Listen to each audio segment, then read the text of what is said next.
I'm gonna have sign Hey it. guys. Woo. So first of all, I want to thank you all for coming. Like always, I do appreciate the support, like always. And but first of all, I want to thank a lot our new sponsors here. Because of them, we have this magnificent event. Yeah. And I want to go tell you a little bit about them. We have REI Queens, hosted by our lovely Nancy. She's hosting this event every month as well, right? Yes, every And month. this is to empower women, Yes. to freaking do it in real estate. To show that you can do it, anybody can do it, if you put your mind into it and flip your poor dad mentality and go with the rich dad mentality. Okay? So then we have myself. And then Home Inc. This is a company I work with. We get off-market discounted distressed properties, and we do sell these to investors as well. And Sunshine Hosting and Management. This is an amazing hosting short-term rental company. They are thriving and growing drastically here in Florida. So if you are new in the market and have short-term rentals, they are the people to reach out to. Okay, and we have Exia Media. They get you off-market leads through pay-per-click. They know how to deal with that. So if you want that, I can give you their contact. And Atlantic River. This is my brother's company. He does media, social media, and he can manage that as well. And I know all the time on the group, I hear people, oh, we're gonna find this, we're gonna find that. Well, if you want windows and doors, you can reach out to AM Windows and Sliding Doors. So, boom, there you go. So today we're gonna talk about multifamily syndication with Julian Sanchez here. And then we're going to talk about flipping and how consultation, how Nancy has been able to grow her business. And you're here, you're asking yourself like, man, this is like such a random topic. And you have multifamily here, and then you have flipping here. And the reason why I wanted to bring them both is because they have a few things in common that I've been able to see and empower myself to just watching them. So I just want to bring those two things in reality, and I just want them to tell you their story. Last month I took a break because I really wanted to go back to the root of why I created Chill in Real Estate. And sometimes you get so overwhelmed, like, oh my God, how do I grow this, blah, blah, blah, all that stuff. But then I'm like, why am I stressing so much? Ultimately, what I wanted to do from the beginning, it was to show people that average people can do stuff in real estate. Most of the time you think of like freaking Grant Cardone or Bobby Castro doing it. But these are normal people that they started at some place, at some moment in their life, and I wanted you to relate with, not necessarily me, but I don't want to make it about me, but Julian, Nancy, look at Sergio here, who else? Maribel, Horacio, like these people, they just started doing it, and they've been able to grow their own business. And when you see them and you see them here, and you start to talk to them, you realize like, oh my God, like I think I can pull this off, And that's all I wanted to do from the get-go. So ultimately, that's it, and I hope you get a lot from it here. And I'm just going to start here with Nancy, telling her story. How did you started in real estate? What was the bug that made you decide, what, I'm just going to start here in real estate and I'm just going to make it happen? Well, first of all, I have to thank you for inviting me. And I remember when we started this group, we were 4 people. Am I too loud? I think no, I can hear. Okay, and it was awesome. I still remember talking about how can we do this, and a little, what was it? A Dunkin' Donuts, I think it was. It was right after a flip. It was like a ramen type of like Yeah. a ramen pho place. Yes. In Davie. And it's incredible how this community has grown. Um, so I started with him, coming back from one of my 2 years break. Hiatus. Yes, breaks that I take sometimes, and because I do real estate for so many years, I'm allowed to take 2-3 years if I want. Okay, and I will tell you in a minute how. and so coming back, I said, oh my goodness, I don't know what am I going to do again, and reinventing myself. So I had a talk with him, and I said, no, I'm going to continue to flip homes. Yeah, because I remember when you told me like, oh yeah, I've been doing this business for like 2000, Yes. early 2000, Yes. and then obviously the market changed so drastically that Yeah. like around 2017. Oh yeah, when I 2018, came back, yeah. yes, the market has changed. So I was doing short sales prior to that. Foreclosure. And foreclosures, and then I said, oh my goodness, this market has changed. I don't know what I'm going to do now. So that's when I met George, and he told me, hey, wholesaling. So that's how I started. Anyhow, so how I started. I always say that you have to have a motivation, right? And my motivation has always been my family. I believe in family, and my goal was to stay home with my kids. And why? Because when I was a child, my parents worked a lot, and I wasn't able to spend much time with my mom, especially. So I said, okay, I'm divorcing, and I'm becoming a single mom, and I had to put my son in a daycare. Year and a half, he was a baby, and Cool. working for almost 2 years. First time I had a job for the first time, I said, this is not for me. So I said, how can I come out of this? And so I started my first business from nothing, $0. And there was no network back in the time. There was no this or internet or none of that. So I started in my first business, a catering service. I learned how to partner with people with no money in flipping on the side. So after my first flip, I was able to make so much money. Maybe now it's not much, but back in the 90s, it was a lot. So that, it allowed me to stay home for 4 years.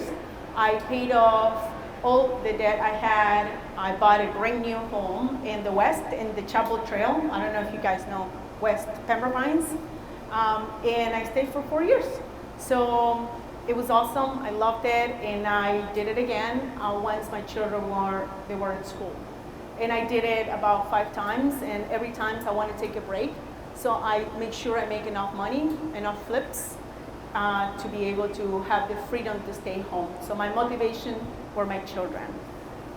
So one of the things that I like about Nancy is that most of the time, yes, she's been able to be extremely creative, and with how she's gonna get that opportunity. Most of the time, we get stuck with the fact that, oh my God, I don't have money, I don't have the down payment, I don't have this and that. But through her maybe personality, I don't want to. You know what? I don't. Yeah, I know everybody's unique, but through her ways of doing things, she's been able to get people to trust her, and also believe in the opportunity. Right. So and then, but you see in her the power and motivation to not disappoint you as an investor. She will do anything she can so that you as an investor, you're not going to lose that your faith, or she's going to do whatever it takes to make that deal happen. I will lose money before I disappoint someone. To me, it's very important to keep my investors happy. So yeah, he's right. I'll do anything, even losing my own profit to do it. Yeah, and also this is one of the things that again I wanted to basically collide with what she do and what Julian do as well, because he manages fund, if I'm not correct, if I'm, That's the next step. Yeah. So he does that as well, and he has investors that he has to commit in a sense so that everybody can make a profit out of the asset that they all invested in. So those are like similar principles, even though Nancy's doing residential, he's doing more like a multifamily commercial deals, right? Yeah. So last year I bought about 3 properties from George, and I was able to make good amount of money. Am I allowed to say it? No. Yeah, absolutely. No. Well, I think one $1 billion. I have to say this, Mike. Am I allowed? Go. Oh yeah. Yes. So. Oh my. Was that my first flip? No, that was my second. So I did one with George first time, and then second was with Mike. And this deal was, he got it from an attorney. It was about $177,000, and I think he sold it to me for like $290. You got it? No, he sold it to you for $240. All I know is I made 40 grand. Nice. So I sold that property. I got it from him for $290, and I sold it for $55. Yeah. So the reason why I brought that up is not because of the amount, because I can't make that amount in any other in a good day. But the reason why I brought that up is because it shows the power of network, first of all, okay, and how much partnership can do for investors, okay, from the attorney, Mike, my money man, and myself. 4. And guess what? We sold it to somebody that comes to this network event. Yes! To who? Yes. Raise their hand. Oh, no, I can't reveal that. But no, yeah, it's incredible. The power of network, I do believe. I believe it so much so that I made my own network for women. What happened in real estate stays. In real estate. Yes. So, okay, so that was, okay, so the reason why it took so long, and the one that I'm doing right now, I was just telling earlier to you that I'm doing my own flips. I flip with partners, and then I was building a consulting firm with my partner Chris here. He's an immigration attorney. I took a little longer with my own flip because I'm living in my flip right now, and I do house hacking. Yes. Is that correct? Yes. So it is hard, but it's not impossible. Okay, you can. So what I do And you with save a lot this, in capital gains. yeah, too. So I rent rooms until the flip is done, and then after that I flip it. So it helps me to create an income, and yeah. So I do this. Everything has a strategy, okay? So I walk into the place. I have to buy a right, very important, buy a right, and then after that I start building. I go inside and rip everything and fix it, and then I move all my stuff in, and then slowly I do maybe a bathroom, maybe another bedroom, and so slowly the living areas gotta be done. So if so the cool thing about this house, I remember we actually did an event on that house. Yes. So we did like a live flip Yes. before a house event, and I remember we put all the numbers in one of the sliding doors. Yeah.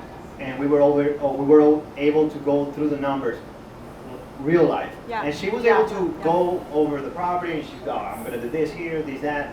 She was able to do it.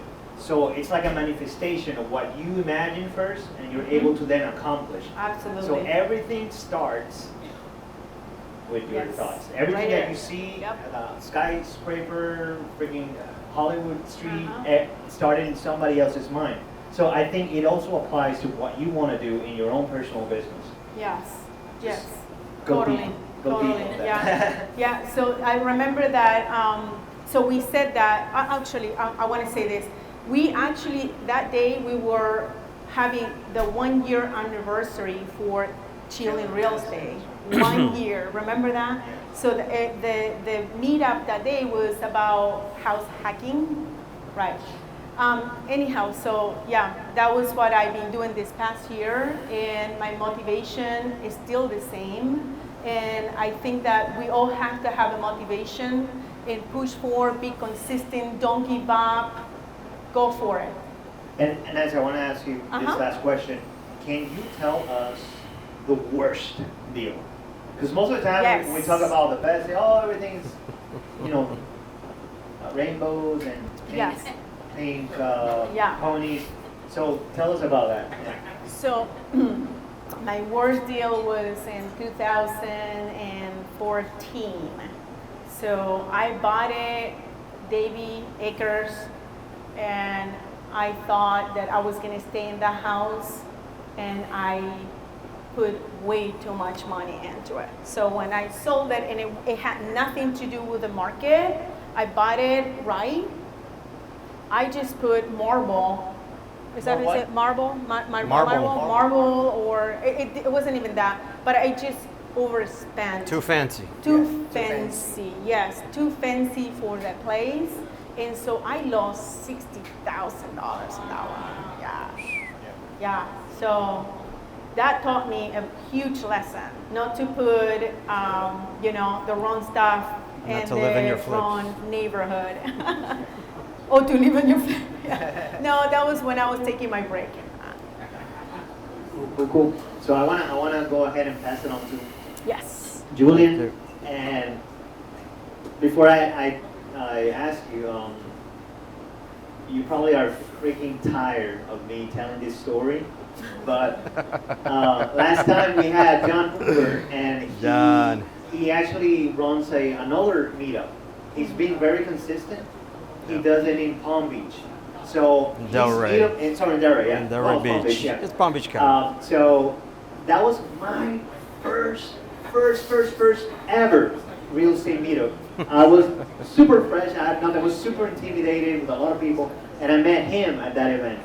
And I met him and another person, and okay, cool. Life, life goes on. 2 years went by, and then I go to another meetup in Brickell 2 years later, and I saw him, and I'm like, hey, dude, what's up? Hey, bro. By the way, I saw this other guy from that meetup that we met back then, and he goes, oh yeah, he's my partner. I'm like, what are you talking about? Yeah, he's my partner. Yeah, we closed on like a freaking 100-something unit. And I'm like, oh, but that taught me like, wow, what the heck I have been doing for 2 years that I haven't met someone that I can actually buy like 100-something units. But it was very powerful. And I think from that day, the idea of like creating an environment in which you can feel safe and grow, because at that time we didn't have a lot of events, even more like in Broward County, Miami, so. But most of the time that I would go to another event, they would try to pitch me into something, which there's nothing wrong into that. But when you're starting, you don't want you just want to learn, and then get your feet wet, understand what's going on, how to do things, and I don't know. For me, it's a very powerful story, and he's super humble. He played cool, but I do think he's been able to accomplish a lot of things. And he's a great example of like if you put your mind into it. I remember at that time you had like a duplex, right? Well, hello. Yeah. When we met in Delray at John's meetup, yeah, that's where I met Andres, my business partner. And then I guess 2 years went by, and then Miami was at Lennon's meetup. Yep. Which he doesn't do anymore, but I don't know what happened to Lennon. But actually before that I had no deals. Like I bought my house, but that was about it. Like my personal residence up until when I met my business partner in Delray, and then we took one deal, then another, and it just kind of snowballed from there. Yeah, and I remember he was getting his hands dirty, going to these whatever needed to be whatever done. it takes, That's what I whatever do. it takes. Yeah. So that was very inspiring. But I want you to tell them like what was that aha moment? Like, man, real estate is the real thing. Like, what was that? When was that moment? When was it? So, a little bit of background on me. I had a career as an engineer. Like, I'm a UCF graduate in Orlando. I studied mechanical engineering. Did my career for 8 years. My last position was as project manager. So while in my career, extra money and, actually surplus of money for the first time in my life, right? And I'm like, what do we do with this? Start researching, et cetera, et cetera. Stocks, different investments, startups.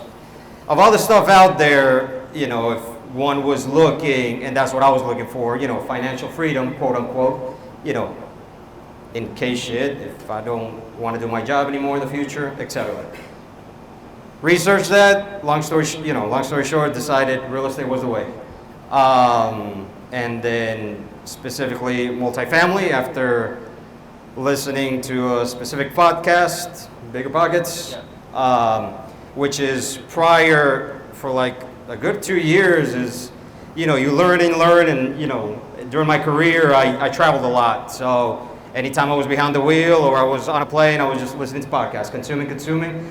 And amongst one of those was this one in particular that spoke and explained the differences on commercial real estate versus residential real estate, and I just decided I'm just going to start there. And I did, and here we are, and haven't looked back. Long story short. And that's very, again, it's like super powerful, and I don't want you guys to get stuck in the fact of like, because, let's be real, like most of us like, oh my God, I want to do multifamily, and it's appealing, yeah, like you see the growth and all that stuff, but something that I realized, like not everybody has the same background, not everybody has the same appeal to do certain things, or skills, or maybe they have their own way of creating things. Or skills. Many times people get in their own ways, and many times, again, I was for a good, I think almost 2 years just learning, and I didn't know where to get started. And as many people say, and it really is, like your first deal is the hardest one. Getting that first one where you just, even if you screw up, but just getting that first one and you decide, I'm doing this. Yeah. So that one took a long time for me, from saying, okay, I want to do this, and to finally get in. And part of that was meeting my partner and just having someone, we had aligned goals, and to this day we work very well together, and said, this is what we're doing. And at the time I met him, he owned some duplexes, quadplex in Ohio. And he said he wanted to start doing, commercial real estate, buying larger multifamily. And so when I met him that day in Delray, I was like, you know what, that's where I want to start, and let's just get together, and we did, and it's been great since. But another point I wanted to make, it was back to John's meetup in Delray. They have a great story about a guy I never met in person that would go to that meetup month after month he's had that meetup for a long time. Long story short, the guy's gone to all the conferences, read all the books, done it all for years, and never closed the deal. And the story is, the legend is in the meetup, that one day John said to be like, listen, dude, whatever his name was, next meetup, I want you to come in saying, you got a deal under contract. You did something, you put X amount of offers, but you got a deal under contract. And legend is, the guy never showed up and never came back to the meetup again. And legend is, he's probably still out there going to meetups and learning without ever pulling the trigger. Yeah. And like he says, it's like the first deal. Yeah. The first deal, no matter what, you just have to have that certainty of like, when you imagine something, like that's it, and then just go for it. And then I have a mentor, and he always says, like, say yes and then figure it out later. Yep. So, I mean, I know it sounds risky, but it's sort of like risky. Because if you think about his story, and also I can relate with that same story, before he made that decision, he had year, 2 years in getting his brain filled. And with that fulfillment, you're getting knowledge and you're getting faith. You're getting faith that, oh my God, the possibility is there. And he's and making this can be done, yeah. Yeah, the possibility is here. It's just a matter of me taking the right step, knowing the right people, knowing the right connections, and then you're going to be able to make it happen. So and that will be like the biggest piece of advice that I can say here. And it's all a risk. Like my very first deal, I literally, and I don't gamble, but like when you see in the movies the poker games and people go all in, like everything. So that was literally like every single penny I had saved up to that point in my life, took some out of my 401k, just everything. Yeah. So, well, and my thought process was, I had a career that I enjoyed. I genuinely enjoyed my job, fortunately, and paid decently, decent salary. So I'm like, I'm about to turn 30 years old. If this all goes to hell and I lose every penny, well, I'm 30 years old. I can make it back. Yeah, So, and not only that, he took it like a business. Because I think that's the key, because on your business, you realize, like, oh, there's a certain risk in the business. and there always will be to every endeavor. And I do things very differently, just like I didn't tell anybody either. Not family, not friends, not my wife, that I was doing this. I just went all in and did it. Oh, so you weren't joking? Huh? So you weren't joking when you said, okay, don't tell me. No, yeah. Because you have people, and many people will have this here that, you know, and to me, well, and to me it's simple. Like, I try to keep things into perspective. It's like, you don't get medical advice from your attorney, you don't get legal advice from the doctor. So similarly, if I'm not going to have this conversation on investing in real estate with my family, doesn't know about it, my friends don't, my wife certainly didn't, so why am I bringing this up? What? Just say no. That's fine. Well, yeah, and sometimes they do it out of the good of their heart. When that first deal was very hairy, we were a year and a half of blood, sweat, and tears, but ended up being very successful. Actually, the best deal we've done to this day. But at one point, while we're in the middle of the most amount of stress I've ever had in my life, yeah, my mom noticed, and she's like, "Why would you do that? And, you know, like, why did you get into these things?" And at times like that, you're like, you know, you're wondering the same thing. But in the end, it was a great success. And without that first one, we wouldn't have gone into the second, third, fourth. We've now done 12 plus acquisitions. So yeah. And I think that the dangerous thing with naysayers is that they're worse than your enemies. Because with your enemies, oh no, you know where they stand. But with the naysayers, most of them, they do it with a good heart. And that convinces you, like, oh my God, and then what am I doing? And that's the dangerous part with naysayers, because they're not at the same level as you are, because they didn't take those 2 years or a year driving to your work, whatever, hearing the podcast, reading the books every day, and they're getting a different type of information that you're getting. So I think that's like the most dangerous thing. So, okay, have you gotten like any like worst deal so far, or like a headache deal? Like They've all been headaches. I mean, so worst, there's, and not everyone, but like that first one, the second, like every deal at one point has been, it's like, fuck, why did we get into this? But because, and that's our business model, we buy distressed assets with lots of upside, and that's what we look for. So they're hairy deals. They're gonna have problems. There will be surprises. Things are gonna go wrong.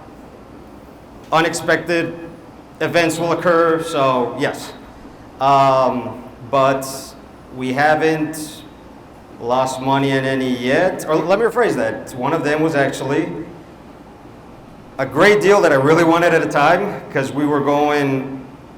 It was going to be a huge jump. We were buying 130 some units. It had an incredible price, but it ended up not going through. We had 50K in escrow. The damn seller didn't want to give it back. We had to go through some legal proceedings. Lost like $5,000. Fortunately, like not much, and we're able to get the earnest money back. But in hindsight, it was actually. That deal to this day, the guy that bought it has not done well on that asset. So it's in a D class, very distressed area. We don't buy D assets, C, 70s vintage and up, etc. So you know, if you know any deal there, and The uglier, the better. And with that said, it's something that we have to consider if you're thinking about going into this business. Like, that's your business, and then you have to figure out a way to make it valuable for the marketplace. Right. If you're looking to something nice, well, okay, yeah, there's plenty of houses on the market. Yeah. You can contact any realtor, they'll help you, but at that point, I guess you're looking for a place to live in. So, but have in mind, again, go with that business mindset and understand that what you're getting into is a business, and then like any other business, you're gonna supply a demand, and you're gonna make a better product and show it to the marketplace. So, Right, yeah. That's a good way to put it. right. Do you guys have any questions about like either flipping? How do I start the flipping? How do you calculate or underwrite these deals? What is it that you guys are looking for? Like, do you have any questions? Yeah. What's up? Question, how do you overcome the fear of the first deal? Just doing it. How do you overcome the fear of the Just first doing deal? it. I mean, That's I it. explain how I did it, and that's probably not for everyone, but Buy some Nike. what's that? Buy some Nike. You just do it. But Yes. overcome the fear. And this is my advice, and it's also kind of twofold. Again, meeting my partner, having the right partner. I couldn't have done this by myself or had the growth we've experienced the last few years by myself. So having the right partner or partnerships is crucial and helps with the fear. You know, you're both looking at this. You have other minds looking at it from different angles, and you can bounce back ideas from each other. On the flip side, there's also bad people out there that you should not be doing business with, and unfortunately, that has happened to us as well. And so nowadays, we're a lot more cautious and do heavy due diligence and get absolutely everything in writing if we're going to go partner with someone else on a deal. So that's my 2 cents. So mine is, what's your name again? I'm sorry. Rodolfo. I feel that the only way you can face that fear is by actually facing it. Like, just do it. Even if you have a full-time job at W2, it's great. Keep it. Keep it. Yeah, Okay. definitely keep it. Start exploring flipping on the side. When you're done working, go and fix your home. Okay. And it's okay if you make mistakes, but you have to put your hands in. They don't teach us how to do a flip in college. They don't teach us how to do a budget. They don't teach us none of that. You have to learn on your own or with this group. That's why he opens this, because this is why. We are a community. Even if you don't make much money in your first flip, guess what you're gonna get? Experience. There you go. Experience. You're gonna gain a lot of that. And you ask questions. Don't ever be afraid to ask questions.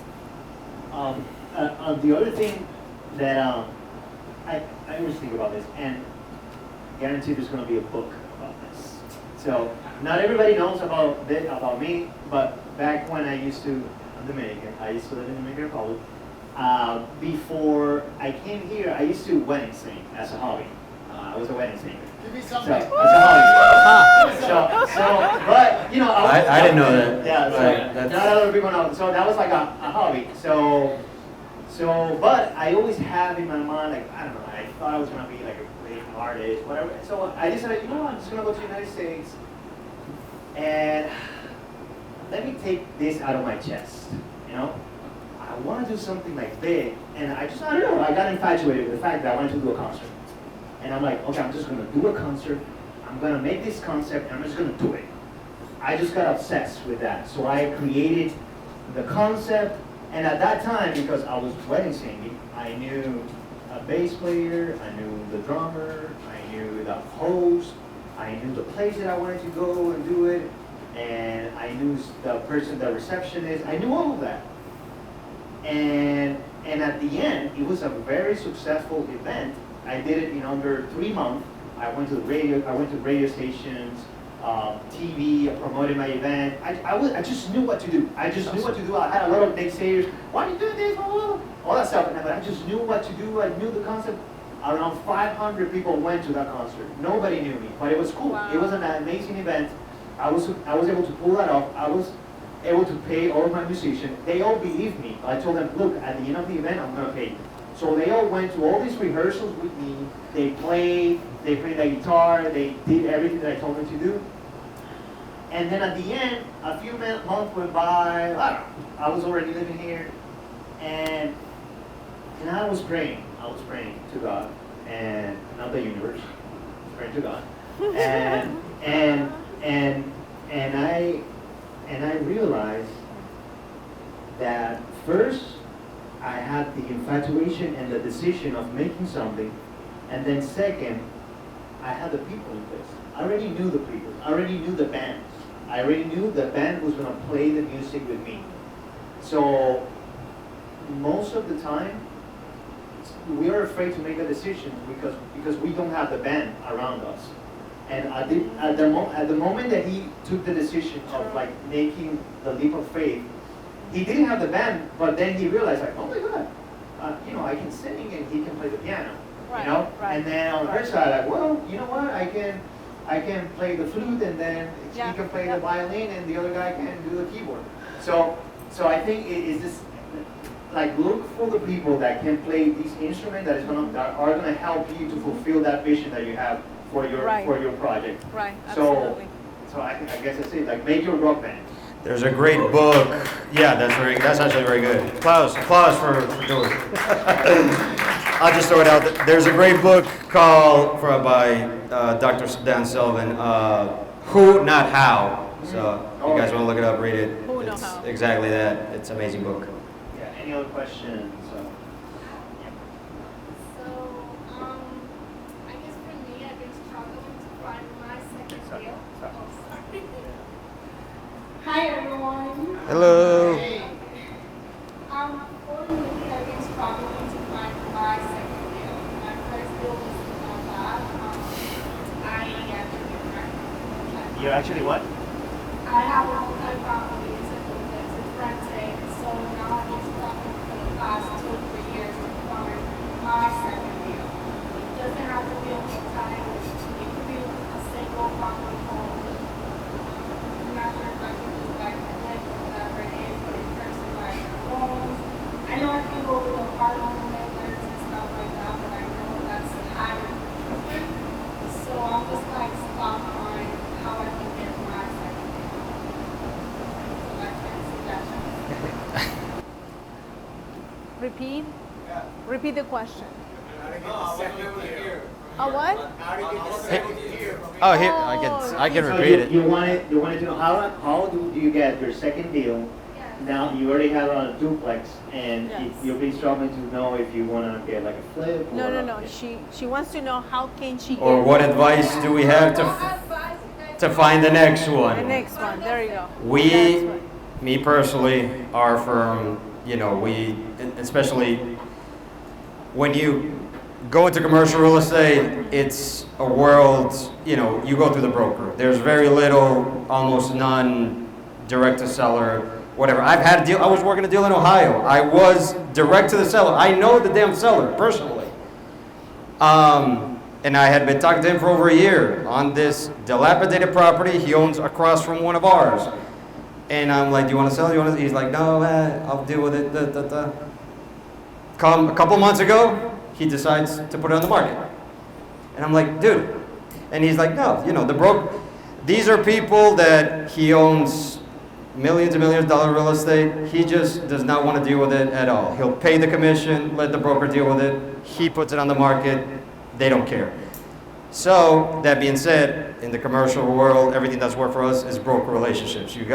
The brokers have the deals, the brokers know the people, they do the direct to the owners, they know their markets, they know their areas, they know the owners, possible sellers, it all goes through brokers. So just go make relationships with a lot of brokers and show them you own property and you're a serious buyer. That's ultimately what a broker cares about. So that's what's worked for me and for us.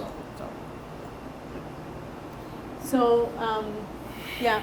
So, for me, this is how it works, okay? When I want a property, like George was saying, be intentional, start thinking here, and you have to visualize what you want. And you start looking. I mean, don't stop. And you can get it. I have done properties by knocking at the doors. For sale by owner, realtor.com, mortgage brokers, wholesalers, you name it, meetups, right there. I mean, you name it. The deal is there. You just have to, like he's saying, manifest it, right? Yeah. And look for it. Be intentional. You'll find it. No matter where the market is, can be up, down. It doesn't matter. There is always a deal. You just gotta find it. That's it. Yeah. So, I can add one thing. Tell everybody what you do. Like literally everyone. Come like, to my meetups. I got a lot of people yeah, there. go to every networking event. It's and everybody, anywhere you go. Like I got a deal sent to me. I don't want to say it just yet because it looks good and I'll cross my fingers. It's a 106 unit portfolio here in Broward, and it's from a guy that knows a seller that I just used to go to the gym with him. And one day I tell, oh, what do you do? Oh, Yeah. we buy commercial real estate. Oh, really? Yeah. Oh, I know. And we're working this deal now, so Awesome. we'll see how it goes. yeah. The other thing too is, I suggest, and maybe you're doing it, but actually you're doing it now. You're here, and but on a suggestion is like start listening to podcasts that will talk about different strategies. Why? Because strategies are like your toolbox. Right now, you want to look for I want to look for that same deal that I have. That means like I want to look for a nail, and you have your hammer. So you're trying to look for a nail, and you can't find a nail. But in the market, we have screwdrivers, we have screws, we have a bunch of different pieces that the only way you can form it is if you have the right tools. So then you become creative. And now you see, Right. oh my God, I can do this with this deal. And like, because if you see it with the perspective of like, oh, I'm not gonna be able to do this because of the you're not gonna do it because you're not gonna find it. But now that you have like a different tools, man, now I can build a boat. Now I can build a car. Now I can build a bridge. You know. So I think that's a very helpful thing to do. Like, there's no like a black and white thing to say. It's just like, I know it's overwhelming because there's a lot of information out there, but the more you exercise being around people and see what they did, this guy did that, this guy did that, you go like, oh, Right. I can potentially do that with that deal that this guy told me a few months Yeah. ago, oh my God, blah, blah, blah. Boom, that happens. And I'll add, sorry, because I'm assuming you may be only looking in South Florida because you live here, or Actually, I'm looking north. north. Okay, like north, North of like. Connecticut, Alaska, or how?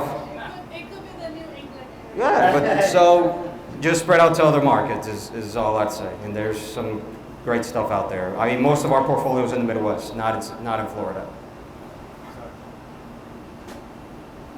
First of all, I want to thank you, George. I appreciate what you do. I know I've made so many content in the real estate world. For the most part, from my perspective, all the contents I made for the contracts and all that, I appreciate that very much. That's why I keep commenting. So my question is for Nancy, George, and Julian. Yeah. When you wake up in the morning, you get up, what is the day in the life of a real estate investor day to day? What are you thinking? What are you doing when you wake up in the So morning? yeah, ooh. You go first. Let's start first. Okay, Yeah. so for me, it's very important to do I have to name it the right way, the way I call it. Some people call it different, but I do my devotionals. Other people call it meditation, whatever you want to call it. But it's very important to, in the morning, put some time for myself, for my inner, my spirit, and then I go for my walk. And then I start the day. I make sure that not to look at the phone because the phone is always, as an entrepreneur, and you guys probably can say the same thing. This is what I do as a full-time. This is my full-time job. And yeah, so it's a lot of phone calls, it's a lot of texts, a lot of emails. And so my first thing is I take time for myself. And then I do all my work during the day, and then at nighttime, I do my list and I program my day for the next day. So it's very important for me to be very organized in order for you to be able to deal with so much. I do deal with a lot. I do a lot. I mean, I not flip, but I rent, but I do, partnership. We do conference in Argentina with travel. We do so much. We have a team. We have a lot. So it's very important to first thing in the morning, be quiet, meditate, pray, whatever you have to do, and then start your day. So.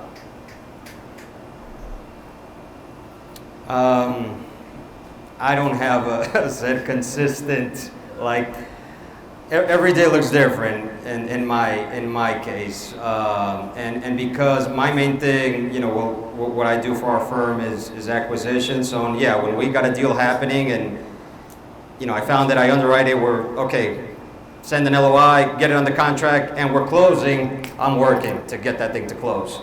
And everything that goes in between to make that happen. But the way me and my partner built Elan Capital in the beginning was thinking of financial freedom and, us not having to, we have systems in place, we have SaaS software for marketing, for management, and a whole bunch of stuff that I don't even know. We have teams and people in place that run the day-to-day of the properties. So my day-to-day is not always that busy, and the reason I did real estate was because I didn't want to be having to do all these things in the first place, or be I'll share this. Last summer, I spent all summer traveling through South America, and I just went and traveled through South America for the whole summer. And then when I came back, we were working a deal while I was in Brazil. And I'm like, okay, shit, I gotta fly back. It's inspection, now we got under contract. Okay, now we gotta start working. And then when we first closed the deal, yeah, there's a lot of work that goes on to, again, because we buy distressed assets, you gotta put a lot of work into them. But anyway, so I might be rambling, sorry. But on a normal day, get up early. I try to get up at 5:30, 6, work out, being healthy is important to me. Working out is good for body, brain, spirit, and I meditate as needed. And then a lot on the phone, talking with brokers, real estate brokers, mortgage brokers, insurance brokers, attorneys. That's my day-to-day. Big contractors doing work if needed, but yeah. So it's very important, in any business, if you see, it doesn't have to be real estate, any successful entrepreneur, and they all have their time in the morning, any time. It doesn't have to be in the morning. For me, if I don't work out, I feel very foggy and I don't feel productive. But now in the morning, it's challenging because that's why you do it. No, you do it. And when you do it, you nurture your mind. So typically I hear a podcast, something that embarrasses me to make me start the day quickly. I do take a time to meditate and pray. And I heard this, I'm going to say two phrases. A friend of mine told me this, hey man, you work so much that sometimes you forget. You work so much that you don't have time to make money. And sometimes we all get all involved in our routines that we don't have time to really think where is it that I'm gonna go? And that's one thing. And then the other thing, Barbara Corcoran said this, and she said for all of my time of doing business, years of decades doing business, I find out that the most successful people, they don't give up of no's. And she goes and explains that because at least in real estate that happens a lot. You get a lot of no's, and most of the people, number of people, they feel disappointed. They not encouraged to continue. A deal fell through. You have people cursing you out, stop calling me, blah blah. But it's I guess if I'm gonna summarize this, my son, And my son's name is Julian. So, I didn't know that either. So it's like being like a child. Just be like a child, and just have that, I guess, naiveness of like, you want it like. My son, like sometimes I try not to say anything, but he like boxed me. Like I want this, and like, no, but and then he stopped, and then 5 minutes later he comes like, oh, can you give me this? They don't stop till they get it. They don't stop. They go, continue, until I give up. I'm a bad parent, but he gets it. Like, and I think we should be more like that in our day to day if we actually really want to do something about it. So, yeah. Yes. Oh, I think I'm not done. Hello, everybody. Hello. My question is like, how do you guys calculate your deals? Like, what formula do you guys use? There's two different approaches, but you Oh. You want to start? No, dale tú. Well, there is a table that lately I've been using, but for 20 years I did the less complicated one. Go to Broward County, check through Zillow and Realtor.com, compare, that's what I did. Because I'm not a realtor, so I don't have the access to MLS. I feel like that's less complicated, but I mean, I'm sure that MLS is less complicated for you. Yeah. I don't know. No, it's not. It is? No, it's not. It is the same, it's complicated? It's not complicated. Oh, it is not complicated, okay.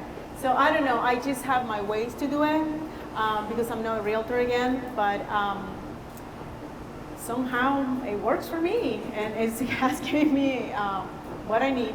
Okay. So I'm gonna say, so typically in the residential, the majority of investors, they pretty much use the same formula. The majority of wholesalers, they go by, like, they figure out the after repair value early, Yeah. and then with that, they do 0.75 or 0.70 times 0.70 or 0.75, and then minus the rehab.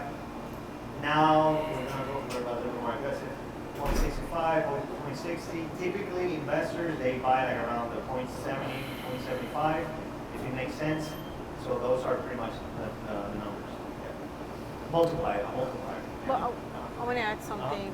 It also depends on if you're going to rent it, or Oh, flip yeah. it. Yes. Because I do use the 1% rule to buy it if I'm going to rent that property. But if I'm going to flip it, for me, there has to be a lot of room, because I'm not the type of, let me say, how can I rephrase this? I'm not the typical flipper. I mean, they can tell you, I do the whole entire house. Yeah. So, and also it's not like a golden rule, because sometimes you might do that math, but if you're gonna rent it or Yes, you just use or it maybe you different. might need like more work than what you expected, it might not add up. Like you have to consider certain aspects like taxes and other expenses.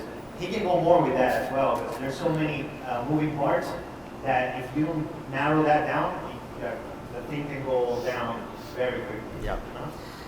So, yeah, in commercial real estate, I can turn this into a very long answer, but I'll try to be, and get into a lot of technical terms and whatnot. But for commercial real estate, and then in commercial multifamily as well, you look at, I try to keep it simple. I have a baseline that I look at when I'm first looking at a deal, like a quick back of my mind.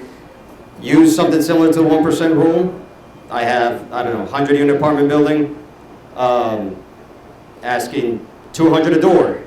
And so I'm like, okay, I should get at least 2,000 in rents. Or once stabilized, that or more. Again, we look for deals with a lot of upside, and we buy them at a low enough cost basis. When it comes to commercial multifamily, let me step back. When you look at commercial real estate and cap rates, as anybody follow Ben Mala on YouTube, know who that is? Yeah, you do. You know what I'm talking about. he explains this very well. When in commercial real estate or true commercial, you have triple net leases, which are 5, 7, 10-year leases. When you buy a true commercial property, what the amount of money you can make is set. That does the cap rate, that's your return, and there's nothing you can do. You bought it for X dollars, your cap rate is 7, 8, you're getting 8% on your money every year. That's it. When in commercial multifamily, we buy distressed assets, so the ingoing cap rate I don't care so much about. I look for a gross rent multiplier of at least 10 once stabilized, but how the property is at the moment, I don't care so much as where it can be once I stabilize it, and how I will increase valuation exponentially once it is stabilized and at market rents. So like this deal that I had a call about today, it's a 106-unit portfolio in Broward. They're selling it at a decent price, but all 103 units minus 3 are month-to-month. Markets are way below rent, and that's where I'm excited about this deal. Because I can go in and 60-day notice, hey, these are the new rents, market rate, somewhere up to $400 or $500 below market, and that increases valuation exponentially on the property and on the portfolio. So I hope that answered your question. I can talk about this all day. Oops. Hello everyone, my name is Nairobi. Thank you for asking that question regarding our duplex because I'm in the same situation. I have a duplex, I'm looking for my next deal. So my question actually is to you, Julian. So how can we crowdfund? So I have like 3 to 4 investor friends that have some money that can put some money together. How can we legally organize this? How can I say, hey, how can they trust me to, put up their money for the next deal? What's the legal process like for the next deal? The legal process is relative, so there's many ways to do it. If it's just 3 to 4 friends, and they're friends, and these are people that can potentially, you think you can do business with, you could structure a simple JV with an operating agreement, and they put up the money, and you just detail out very clearly, have an attorney do it, in the operating agreement, everybody's responsibilities, or they put up the money, you're the manager, and etc. You can do what we do, syndications. You syndicate a deal, hire an attorney, they do the legal paperwork, create an offering that gets registered with the SEC. Then your name is on the SEC website. It's kind of funny to Google oneself in the SEC website. And then you take your investors' money, you go buy a deal, and now you're a fiduciary of their money and give them a return and see a project through, whatever your exit strategy may be. Crowdfunding that's a Reg CF. When it comes to securities offerings, there's various different ones. Like everybody knows Grant Cardone here. Yes, know the name. Okay, he does Reg A pluses. A Reg A plus is a very expensive one to create. It's almost $100,000, and you got to have your books audited. Actually, take an SEC attorney on staff. It's very expensive, but you can raise from the masses, which is what he does and what he's been very successful at. And just everybody throw in $1,000, $5,000, and he's a master marketer, and that's why he's raised so much money. You can do, when you talk crowdfunding, that's a Reg CF. And there's platforms that do this for you. You just pay a portion of what you're raising. You can raise up to $5 million max per Reg CF offering, and they'll typically take 5-10%, but they put it on their website. I forget the name of these. We've actually never done a Reg CF, but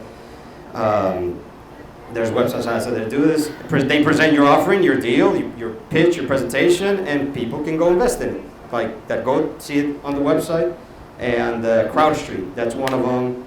There's others, etc. But that's crowdfunding per se. So yeah, there's many ways to do this. So, everybody has a different definition for success. For me, it has never been the Ferrari or well, the neighborhood. I did live in good neighborhoods. I have to say that because I flipped. So, but for me, actually have the freedom to be able to volunteer. And I know I might sound stupid right now at this stage of my life. I have raised my children, and my goal was that it fulfilled me. And now my next goal is to being able to work and take off, create this business to leave a legacy for my children, and being able to walk away and continue to volunteer. I have a ministry in Cuba, and I know I'm promoting this now, but if you allow me. I do, I'm going to Cuba, and it fulfilled me so much to be able to help others and bring the gospel to other countries. So I do interpretation.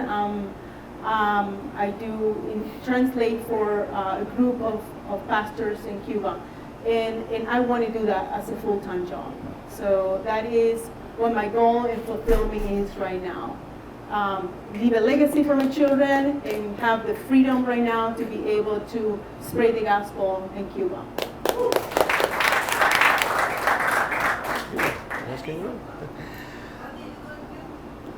We bring, so we're a group of One Hope. I don't know if you guys ever heard One Hope. So we do an EE workshop, teach children, help a lot of people in the community that we sponsor, yes. Is EE for One Hope children, is it Children's One Hope? Yeah, you sponsor kids. So let's say I sponsor, so you She's sponsor, from Cuba. so you sponsor one kid. No. Actually, this is not for that. This is just so. Well, that's your country. So, if you allow me, can I explain real quick? Okay. So what we do in Cuba is we're not allowed to bring any religion material in Cuba. So, unfortunately, so what we do, this group is we in a way we risk to be deported or be thrown in jail. So we just bring the gospel and we bring the materials because Cuba still is a communist country and is not allowed religious freedom in a way. So what we do is we bring the hope to children by bringing a workshop. We take about 5 days and we bring groups to spread the gospel and teach them how to do that and accept, as a hope because they have no hope. And you know that. You're from the island. You're welcome. I mean, you can teach people, and here we have a saying, right, that we can teach people to fish and they will feed for their lifetime, they will feed themselves. But in Cuba, you can't teach them. They already know how. The problem is that they don't have the source to make anything. If they want it, they have to flee through risk their life, right? So what we do is we bring hope for life because that's the only way you can be free in this country and achieve many goals, and that's what we do. But in that country, they're not free, and they can be free through Christ with that hope in there and them, within them. So that's what we do.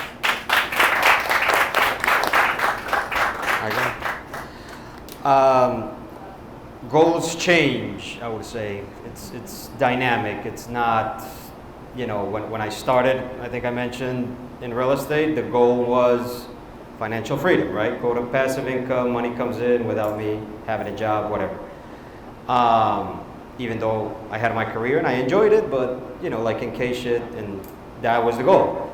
So, achieved that goal. And then it was, okay, like I said, last year I went traveling, spent all summer traveling in South America. And that, I enjoy traveling very much. But,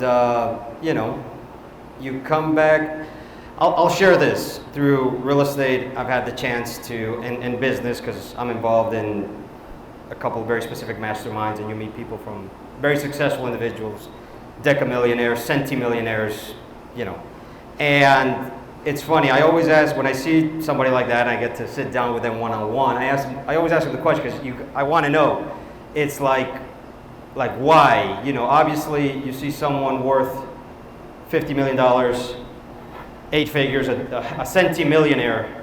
It's like, why do you keep going? It's like you don't have to. You're done for the rest of your life and maybe a couple generations, and they just can't stop. It's like they love the game. I asked one of them. I consider him a mentor, Kenny Wolf. He's he owns big syndicator out of Texas, and he's like, well, what would I do? This is what I like to do. I'm doing what I want to do. You know, raise money, go by, and develop huge properties. He's next level in real estate. But so I would say it always changes. Right now for me is just grow, keep acquiring more, see where it takes me. I love meeting those kind of individuals, being able to be in those rooms. So I like the opportunity that I've had to do that. But yeah, just keep playing the game of business and see where it takes me, I guess. Let me ask something. At the end, that you know that you're successful. When you have a business and you still want to grow the business, That's and absolutely you right. keep going because you want to learn, and then you move the work to another people, and then you do the research and the investigation, but knowledge is key. So if you don't continue to go, it doesn't matter because money is boring, to be honest with you. I don't have any money though, okay? I don't have any money. Let's just put it that way. I don't have any money, but I love when I can control and say, okay, let's go this way. Let's search this way. And I think that when in real estate, I think it's the only money that you can make because money is bullshit. You have $250,000 in the bank and they can be tomorrow $5,000. So money is not good, but real estate, that matters, okay? So when you have a property, it doesn't matter what they said, how much money you pay.